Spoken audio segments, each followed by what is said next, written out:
दोस्तों नमस्कार, मैं मनोज कुमार शर्मा एक बार फिर आपके बीच में। जहां अमेरिका के राष्ट्रपति ट्रंप जो है एलन मस्क के हाथों में खेल रहे हैं। हालांकि जब एलन मस्क के हाथों में खेल रहे हैं तो वहां की जनता ने आवाज भी उठानी चालू कर दी है। जो नया नया जुमे अभी जीते थे चुनाव ट्रंप, उन पर सवाल उनकी जनता नहीं, अमेरिकन जनता नहीं उठाने चालू कर दी है। और एलन मस्क की जिस तरह से दखलंदाजी उनके कार्यपालिका में हो रही है, उनके मंत्रिमंडल में हो रही है, उसको लेकर के अमेरिकी जनता में खासा गुस्सा है। और दूसरी आफत मोल ले बैठे हैं अमेरिका के राष्ट्रपति ट्रंप टैरिफ लगाने के बाद। क्योंकि टैरिफ जब लगाए जाएंगे, जब इंडिया की कोई वस्तु जाएगी या चीन की कोई वस्तु जाएगी उस पर टैरिफ लगाएंगे, तब वो अमेरिका की जनता को भी महंगी मिलेगी। एक तरह से कहा जा सकता है कि एक तरफ ये नारा लगा रहे हैं कि मैं अमेरिका को बड़ा देखना चाहता हूं, अमेरिका को रिच बनाना चाहता हूं, अपने आप को देश प्रेमी साबित करके देश की जनता पर ही अपनी वो जो है टैक्स थोप रहे हैं। यहां पर एक बार फिर ऐलान किया कि भारत पर 100% टैक्स टैरिफ लगाएंगे ट्रंप। लेकिन हमारे भारत की तरफ से कोई प्रतिक्रिया नहीं आई, लेकिन चीन ने प्रतिक्रिया दी है, यूरोप ने भी प्रतिक्रिया दी है। यूरोप ने जेलेंस्की के पक्ष में काफी सारे डोनेशंस इकट्ठे किए हैं और करोड़ों डॉलर की मदद करने का वादा किया है। एक तरफ जहां यूरोपियन संघ पर भी ट्रंप ने काफी ज्यादा टैरिफ लगाए, जिसको देखते हुए यूरोपियन संघ के कई सारे देश एकजुट हो चले हैं। इंग्लैंड में उनकी मीटिंग हुई, स्टारमर जो प्रधानमंत्री है इंग्लैंड के, उन्होंने उसका नेतृत्व किया और भरोसा दिलाया जेलेंस्की को कि हम आपके साथ हैं और ट्रंप के साथ बस वही व्यवहार होगा जो पहले हुआ था। और हो सकता है कि अमेरिका का वहां से बायकॉट हो जाए। लेकिन अमेरिका के बायकॉट करने और ट्रंप के बड़ बोलेपन से कनाडा के जो प्रधानमंत्री हैं ट्रूडो, उनको तो बहुत फायदा हो गया।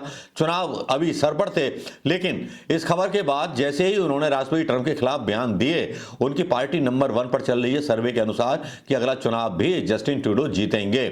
और यहां पर चीन ने सीधे सीधे धमका दिया है ट्रंप को। उन्होंने बोला कि अगर आप युद्ध लड़ना चाहते हैं, किसी भी तरह का युद्ध लड़ लीजिए, धरती पर युद्ध लड़ लीजिए, वायु पर युद्ध लड़ लीजिए, सैनिकों का युद्ध लड़ लीजिए या टैरिफ वार युद्ध लड़ लीजिए, हम हर उस युद्ध के लिए तैयार हैं जो आप हम पर थोपना चाहते हैं। यानी कि ड्रैगन और मिस्टर जैक आमने सामने आ गए हैं।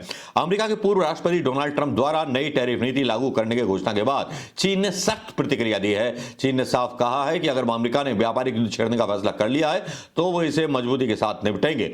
अमेरिका में स्थित चीन के दूतावास ने अपने बयान में कहा, अगर अमेरिका को युद्ध चाहिए, वह टैरिफ युद्ध हो या व्यापार युद्ध हो या कोई अन्य प्रकार का आर्थिक टकराव, तो हम इसके लिए तैयार हैं और अंत तक लड़ेंगे। यह बयान तब आया जब डोनाल्ड ट्रंप ने 2 अप्रैल से चीन, भारत, अन्य देशों के खिलाफ टैरिफ शुल्क लागू करने की घोषणा की। ट्रंप ने तर्क दिया था कि भारत, चीन, ब्राजील, मैक्सिको और यूरोप सहित कई देशों ने दशकों से अमेरिका के खिलाफ ऊंचे टैरिफ लगाए हैं जो अनुचित है। ट्रंप के अनुसार अमेरिका भी इसका जवाब देगा, उन देशों पर टैरिफ लगाएगा जो अमेरिकी उत्पादों पर ज्यादा टैरिफ लगाते हैं। ट्रंप ने कहा, अन्य देशों ने लंबे समय से हमें आर्थिक रूप से नुकसान पहुंचाया है, अब हमारी बारी है। चीन ने ट्रंप की इस नीति पर तीखी प्रतिक्रिया दी और अमेरिका से इस टकराव को बढ़ाने पर आमादा है, तो हम इस संघर्ष के लिए तैयार हैं। हालांकि चीन ने तो कह दिया है, लेकिन प्रधानमंत्री मोदी जी जामनगर का बंतारा घूम रहे हैं, उन्हें कोई चिंता नहीं है, नीरो बंसी बजा रहा है। हम जो है भयंकर बेरोजगारी की दर से गुजर रहे हैं, लेकिन प्रधानमंत्री मोदी जी बंतारा घूम रहे हैं। हम भयंकर आर्थिक संकट से गुजरने वाले हैं।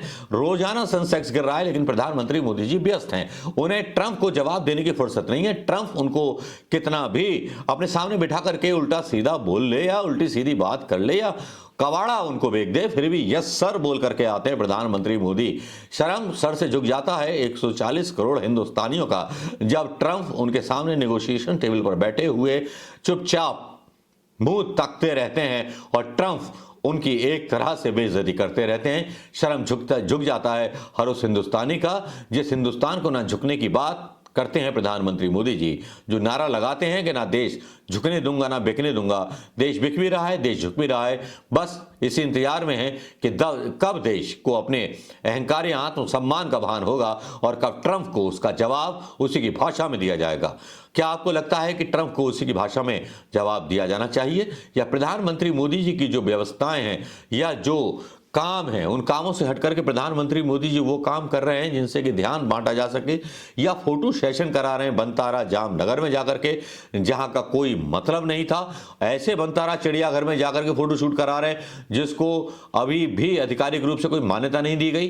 क्या दोस्ती निभाने प्रधानमंत्री मोदी आए थे, या 140 करोड़ हिंदुस्तानियों के हितों के रक्षक या चौकीदार बनकर आए थे। अब तो शक होने लगा है कि ना ये चौकीदार हैं ना कोई हैं, बस ये केवल ठेकेदार हैं और मीडिएटर हैं कि जो भारत के संसाधनों को दूसरों के आगे हवाले कर रहे हैं। एक तरफ जेलेंस्की है जो अपने देश के लोगों के लिए खड़ा है, एक तरफ चीन है जो विरोध कर रहा है, एक तरफ यूरोप है जो विरोध कर रहा है। लेकिन हम जो है पहले रूस से तेल लेते थे, अब जब ट्रंप पोतता है हम पर शर्तें, हमसे तेल लोगे तो हाँ साहब। तो इस तरह का डर का माहौल, जो कहते थे कभी कि लाल आंखें कोई चीन को नहीं दिखाता, एक लाल आंख दिखाता है अमेरिका हिंदुस्तान को। तो 140 करोड़ लोगों का प्रधानमंत्री और सुल्तान चुपचाप गर्दन झुका करके चला आता है। इस खबर पर आपकी प्रतिक्रिया चाहूँगा दोस्तों। आशा है कि आप प्रतिक्रिया भी देंगे और खबर भी ज़्यादा से ज़्यादा लोगों तक पहुँचाएंगे, जिससे कि हिंदुस्तान के लोगों का आत्मसम्मान थोड़ा सा जागे, उन लोगों का आत्मसम्मान जागे जो व्हाट्सएप यूनिवर्सिटी पर इसी ख्यालों में खोए हुए हैं कि हम विश्व गुरु बन गए हैं, या जिनको लगता है कि हमारा पासपोर्ट ज़्यादा ताकतवर हो गया है, या जिनको लगता है कि हम बहुत बड़े अमीर हो गए, या जिनको लगता है कि हमारी अर्थव्यवस्था नंबर 1 अर्थव्यवस्था बन गई है। थोड़ा भक्तों की आंखें खोलना बहुत ज़रूरी है दोस्तों। इसमें साथ दीजिए, शेयर कीजिए, कमेंट कीजिए। नमस्कार, जय हिंद दोस्तों।